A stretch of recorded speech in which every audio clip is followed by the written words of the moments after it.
When you give a product to a person, they give it a life. I'm not really designing for me, you're designing something and you're setting up a structure and you're putting it into the world, and then people bring it to life, people create the narrative.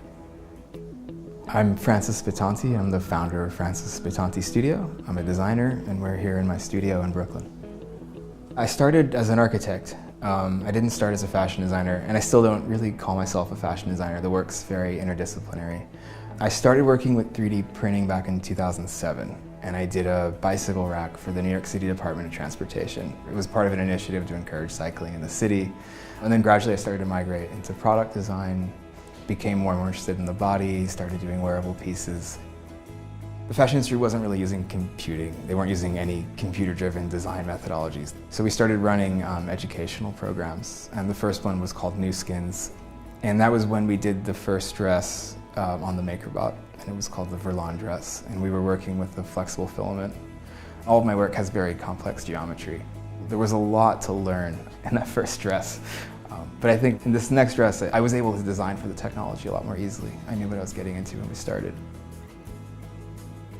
This is called the Bristol dress. There's two main parts to the dress. The lower part is it's printed in the flexible filament, and it was printed flat, so we'd get a really smooth finish. We worked with it more in the sense of traditional pattern making. We modeled the skirt in 3D in the computer, and we unrolled it. And then we applied the patterns, and we made the printer files.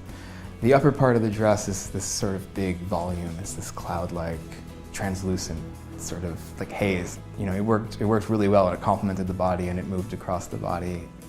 It's really about thinking about how to engage the silhouette of the body. And in this case, we really wanted to bleed the body into the atmosphere.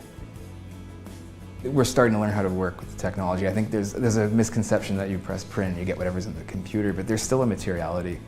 And I think it's a materiality that designers need to learn and become acquainted with. I always call it like a language. There's a new kind of formal language and a new language of manufacturing, and every tool has limits. This has far less limits than any other tool I've ever used.